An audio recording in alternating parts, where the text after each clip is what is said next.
Muito bem, meus irmãos e irmãs, muito boa noite. Hoje, dia 22 de maio de 2024, até aqui o Senhor tem nos ajudado. E hoje nós vamos continuar o estudo de caráter mais apologético, como nós estamos tendo. Apresentaremos alguns argumentos que são bem provocativos hoje acerca da nossa igreja, acerca dos cristãos, ou seja, nos provocam com esses argumentos.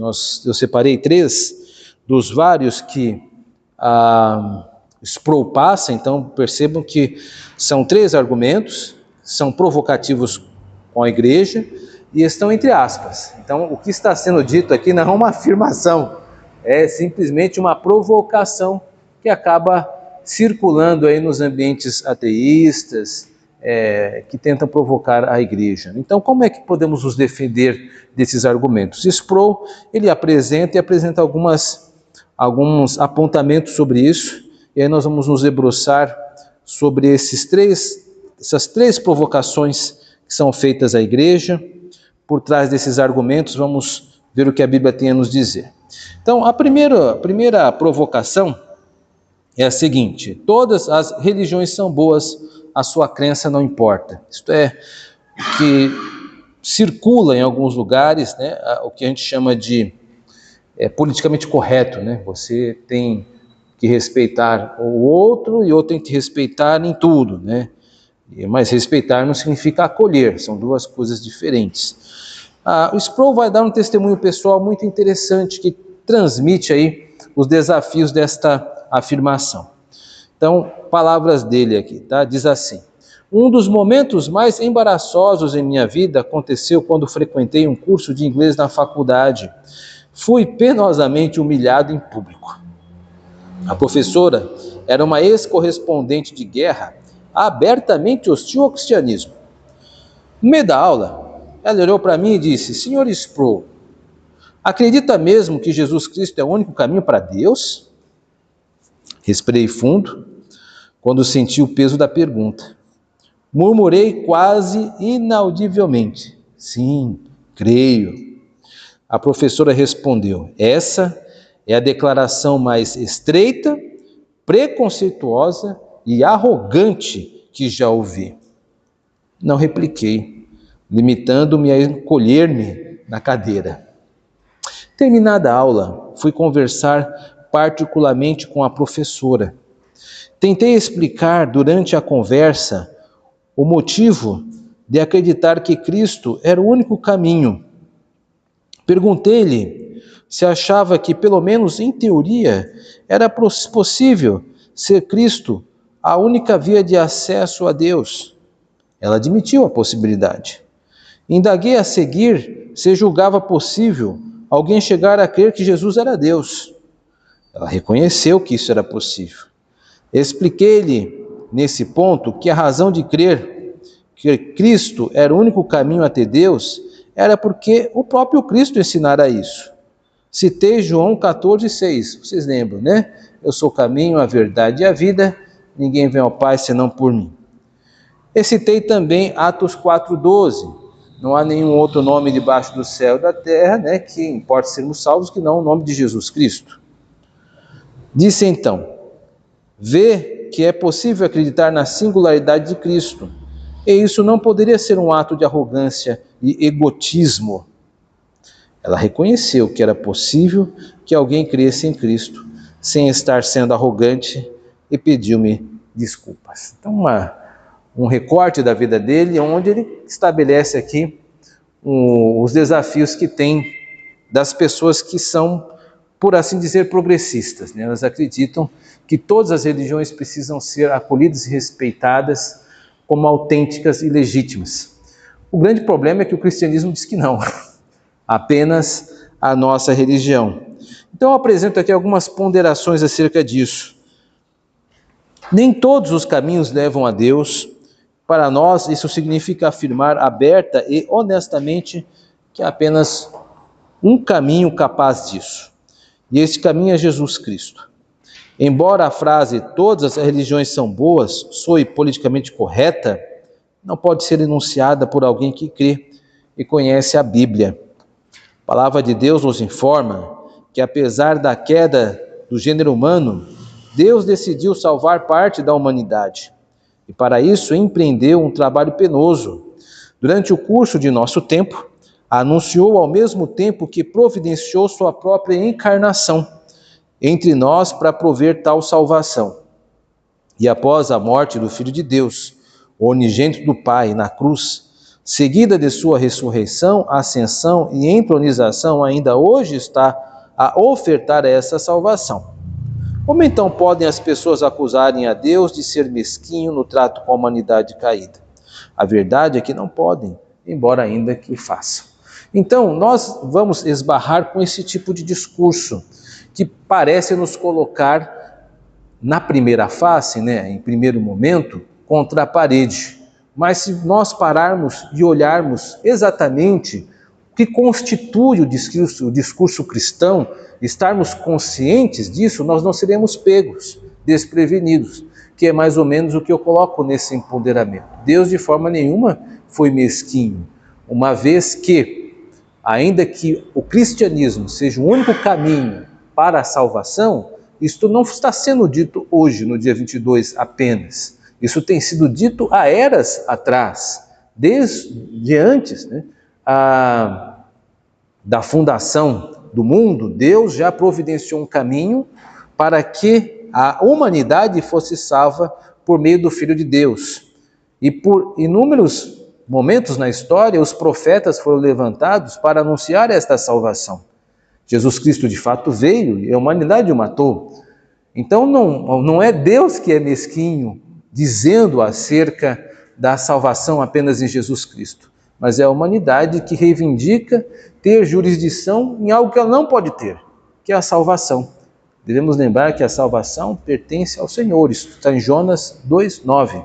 Por isso que nós, presbiterianos, nós não discutimos salvação. Nós sabemos que a salvação pertence ao Senhor, Ele dá aquele quem quer, por isso que a eleição é o solo da salvação. Deus elege desde da eternidade, mas é por meio da história que isto vai se manifestando. Enfim, as pessoas irão dizer e acusar o cristianismo de ser mesquinho, de ser unilateral, de ser presunçoso. Faz parte.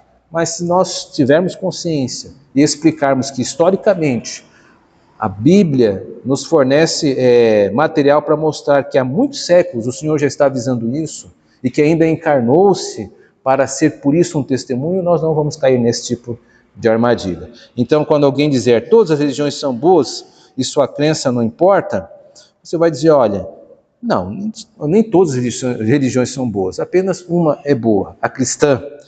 E a crença importa sim.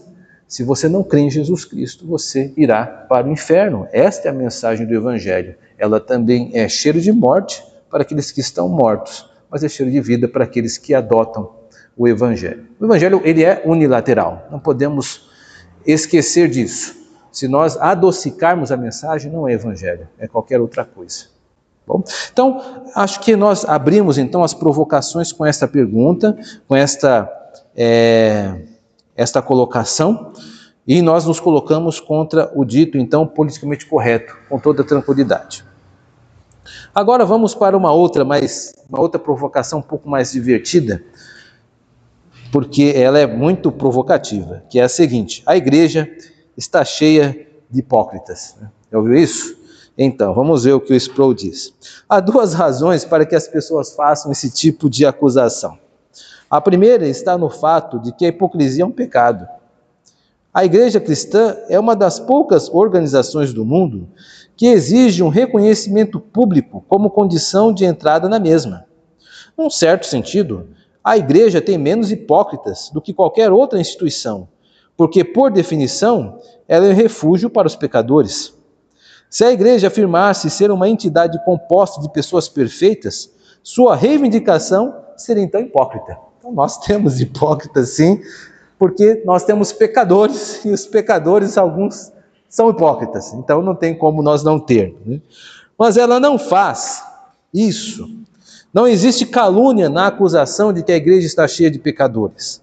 Tal afirmativa iria apenas elogiar a igreja por cumprir sua tarefa divinamente determinada. Então a igreja é uma igreja constituída por pecadores. Aqui o Sproul, ele está indo contra algumas críticas de pessoas que às vezes saem da igreja acusando-a de várias coisas, dentre elas a hipocrisia, mas não apenas ela, muitas outras coisas, às vezes de frieza, às vezes de alienação, que vive apenas no seu próprio circuito, e tantas outras críticas. Mas estas críticas apenas reforçam a impressão bíblica de que a Bíblia é bíblica, de que a igreja é constituída de pecadores e pecadoras. Nós somos pecadores e pecadoras, não que isso seja uma justificativa, mas que nós somos pessoas que estão dentro de um processo de santificação.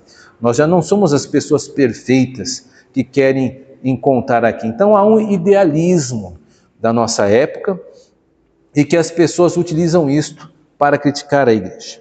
Então a primeira razão seria essa. A segunda razão para as pessoas se inclinarem a fazer essa acusação é porque de fato existem sim hipócritas.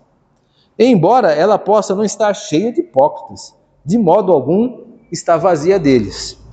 Os cristãos não estão acima da tendência de parecer mais justo do que na verdade são. E existem várias formas de hipocrisia. Então, a hipocrisia, ela não é uma categoria pertencente apenas àqueles que são cristãos. É pertencente ao gênero humano. De qualquer forma, ou de qualquer religião, sempre existirão pessoas que tentarão aparecer mais do que aquilo que realmente são, inclusive a igreja. E aqui ele vai então tratar dois tipos de hipocrisias que são peculiares a nós cristãos. Vamos dar uma olhadinha nelas. Primeiro, a hipocrisia da fé. Uma forma de hipocrisia encontrada na igreja é aquela que envolve uma profissão de fé insincera. Alguns se unem à igreja sob falsos pretextos, por questões de família, relacionamentos comerciais, ou mesmo a busca de um status pessoal. Isso é verdade, meus irmãos e irmãs. A experiência não nos deixa mentir. Nós percebemos que na igreja existem pessoas que vão aderindo a ela por outros motivos que não aquelas que são enunciadas na profissão de fé. A igreja, primeiramente, é um bom ambiente. É um bom ambiente. São pessoas saudáveis, pessoas que vão para a igreja, geralmente se esforçam para se vestir bem, se esforçam para estarem bem apresentáveis, são cordatas, civilizadas, creem em Deus. É um ótimo lugar, por exemplo, para conseguir namorado ou namorada. Muitas pessoas vêm para a igreja para namorar, para encontrar um cônjuge. Isto é um discurso que é muito corrente no mundo. Às vezes pessoas estão no mundo, estão fazendo todos os tipos de situações indecorosas, mas aí quando a pessoa quer casar, ele quer alguém da igreja, porque sabe que na igreja tem pessoas sérias e aí deseja um cônjuge sério. Isso é um discurso muito corrente no mundo. Ou seja, muitas pessoas vêm para a igreja não necessariamente por causa das suas enunciações na profissão de fé. Deveria ser assim. Mas a igreja às vezes atrai outras pessoas. Existem também pessoas, ele tem toda a razão, o Sproul, que vêm à igreja às vezes por causa de algumas questões comerciais. Não estou dizendo necessariamente a nossa igreja aqui está numa situação mais periférica de São Paulo, mas imagine um lugar como Vila Mariana, como Campo Belo, onde existem desembargadores, industriais lá, muitos vão fazer parte da igreja por interesses financeiros. Isso de fato, infelizmente, pode acontecer. E status pessoal? Meus irmãos e irmãs, a igreja é um lugar que existem algumas funções que às vezes dá algum tipo de prestígio social dentro da própria comunidade e há pessoas que precisam disso para um tipo de reafirmação. Então, não conseguem às vezes esse espaço na família ou no trabalho e aí se dedicam à igreja como um tipo de premiação a si mesmo, a premiação social. Infelizmente, a igreja às vezes acontece isso. Então, há sim um certo grau de hipocrisia, segundo o que o Sproul coloca. Vamos ver hipocrisia nos votos. É uma outra hipocrisia peculiar à igreja. Na maioria das igrejas, a filiação é aceita apenas após uma profissão pública de fé e compromisso. Esses votos incluem frequência ao culto, a fidelidade no apoio financeiro à igreja, submissão à disciplina dos dirigentes da igreja. Todavia, alguns que fazem esses votos negligenciam o comparecimento às reuniões de adoração, contribuem mal e são indiferentes aos dons da graça e positivamente hostis à disciplina da igreja. Então, é sim um traço de hipocrisia que por vezes pode acontecer na questão de votos. Ou seja, pelo menos no aspecto da presença no culto de adoração. Foi-se o tempo, estava a lembrar por esses dias, que quando você dizia que alguém era domingueiro, era uma ofensa. Hoje é quase um elogio, porque tem pessoas que não vêm mais no culto domingo. Então, a situação vai se deteriorando. Nós precisamos tomar cuidado com isso, porque um dos nossos votos é que nós seríamos assíduos à congregação. E quando nós comentamos com alguém, perguntamos, a pessoa se ofende ou se melindra devidamente, porque é da natureza da igreja cobrar a assiduidade aos cultos. Ainda mais se for membro de uma sociedade interna, como a UPH, SAF, UNIP, UPA, onde a frequência ela é fundamental para o desenvolvimento das atividades. Então, há um grau de hipocrisia também quando as pessoas são infiéis aos votos. Agora, interessante é quando Sproul também dedica um pouco sobre os pastores, né? Estes também não escapam, né, do olhar da hipocrisia. Então a pergunta lá, os ministros são hipócritas? Os clérigos são, no geral, considerados como os maiores hipócritas de todos. Pratique o que prega, tornou-se a crítica comum aplicada ao clero. Cleros são a questão dos religiosos, né? Os ministros não ficam isentos da hipocrisia ao serem ordenados, ou seja, nenhum ministro nesta terra ele é imune à hipocrisia. Com certeza, não existe um ministro sequer no mundo que pratique perfeitamente o que prega. Se o pastor só pudesse fazer pregações sobre o que conseguiu dominar pessoalmente, teria bem pouco sobre o que falar. Essa é uma das dimensões mais difíceis do ministério. Devemos lembrar que o sermão deve ser dirigido ao ministro tanto quanto à congregação. Pregar num nível superior ao que você se encontra não é hipocrisia. Alegar um nível superior ainda não atingido, isso é ser hipócrita. Então, é muito interessante Sproul tocar nesse ponto, né? Porque, de fato, o ministro ele acaba sendo a vitrine da igreja, né? Por uma questão de ofício, e geralmente quem vai falar mal da igreja tem que incluir o pastor na pauta, né? Ou também no menu, onde vai aos poucos, né, se apropriando de o erodir. Ora, o ministro, ele também pode ser hipócrita, não deveria, porque isso é um pecado. E ele o é quando ele afirma ser uma coisa que não é. Há algumas formas que é possível tentar se fugir disso. Geralmente, nos seminários, nós somos desaconselhados a contar histórias nossas. Então, isso nos blinda. Por exemplo, procure aí você na sua memória, eu já estou quase há 10 anos aqui, quais as minhas histórias pessoais preenchem o sermão.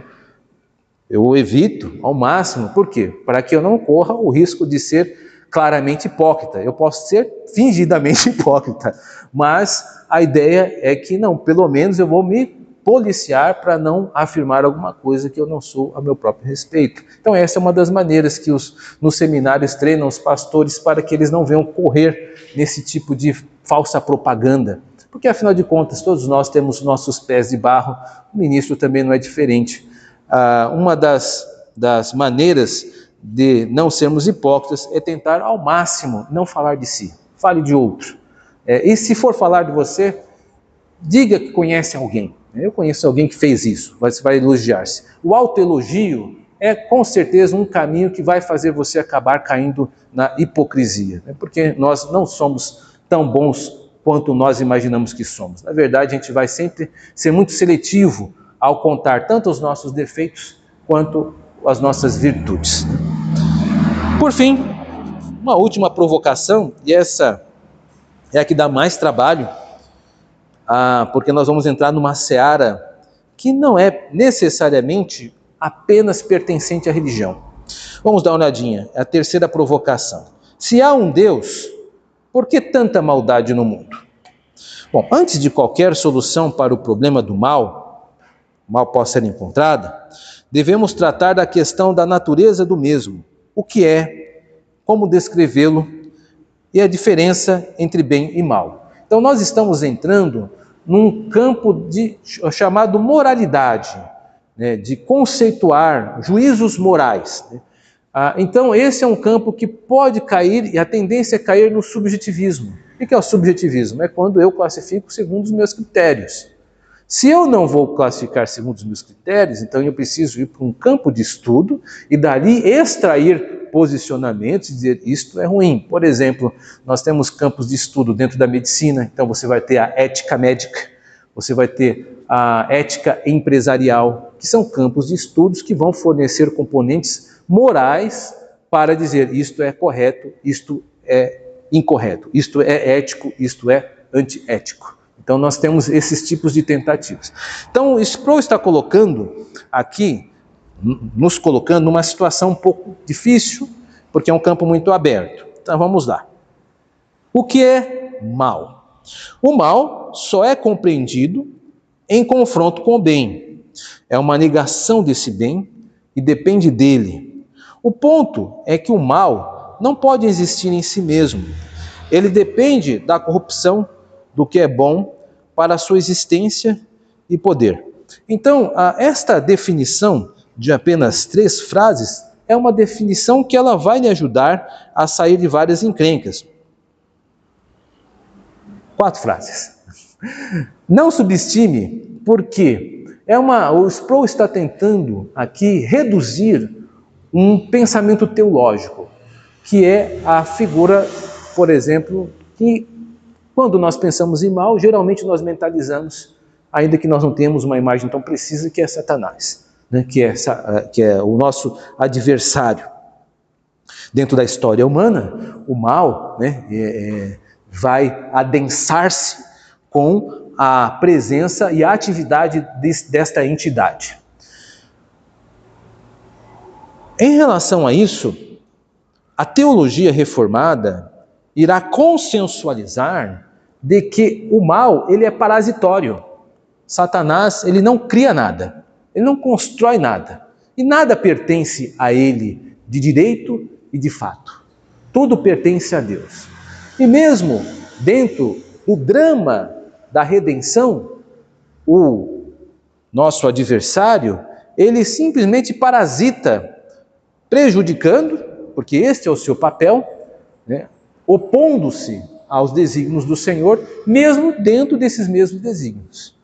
Enfim, então o mal, ele não é um autônomo, não é um antagônico a Deus. Então quando nós pensamos em mal, não podemos pensar em algo proporcional ao dinâmico Deus. Né? O mal, ele pertence, está subordinado ao desígnio de Deus, e ele é muito inferior a Deus como o supremo bem. Então, o mal seria a negação do bem em determinado momento, ou seja, precisa do bem para sobreviver. Esse é um conceito reformado. O Sproul aqui não vai se deter, mas se você pesquisar em alguma teologia sistemática, com certeza isso será uma seara que alguns teólogos vão entrar com muita sede ao pote, porque há uma tradição sobre isso. Eu só estou dizendo isso para nós sabermos tatear um pouco este assunto. E ele vai continuar. Existem várias possibilidades de abordagem desse assunto. Eu apresentei uma teológica agora há pouco. Mas sobre a pergunta feita, qual a pergunta? Se há um Deus, por que tanta maldade no mundo? É importante que se frise. Ela só se torna um problema para o incrédulo. Olha que interessante. Esse quem? O incrédulo, não apenas tem que explicar a origem do mal, mas também o problema da origem do bem. Só a luz do bem é que o mal se torna um problema. Nós podemos justificar a origem do bem, mas não a do mal. O pagão não tem condição de justificar nenhuma delas. Assim sendo, a realidade do mal dá, ironicamente, uma evidência indireta da existência de Deus. Se o mal existe, ele aponta para o bem. Muito bem a fala de Sproul, né, mostrando aqui que esta nossa sensação, essa intuitividade que a humanidade tem com certeza vindo do seu sêminos religioso, do seu senso de Deus, de divindade, ainda que não, esta pessoa possa não ser cristã, mas essa intuitividade, onde ela percebe que o mundo segue um curso estranho, onde as pessoas dizem isto não deveria estar ocorrendo, um sentimento tão comum, por exemplo, em funerais, onde mesmo o incrédulo está lá e está diante da morte. Geralmente, como pastor, eu tenho que estar em funerais de várias espécies de incrédulos, e é muito perceptível o grande desespero, porque eles não têm uma esperança, eles sabem que alguma coisa está errada, esta pessoa morreu muito jovem, mas não há uma expectativa futura, não há uma justificativa, não há um desígnio, apenas uma grande solidão. Então, os incrédulos, eles que têm uma grande preocupação, e maior ainda, porque eles não conseguem justificar nem o mal e nem o bem. Nós podemos justificar o bem, sabemos que Deus é a fonte de todo o bem, não temos dificuldade com isso. Quanto ao mal, nós sabemos que estão debaixo dos desígnios de Deus. Embora nós não conseguimos conceitualizar teologicamente as suas fronteiras exatas do mal, do termo mal, nós sabemos colocá-lo ele sob Deus e sob seus desígnios, e a Bíblia acha por isso suficiente. Que Deus nos ajude, que possamos pensar esses assuntos de uma forma mais profunda para o nosso crescimento. Que Deus nos abençoe. Amém.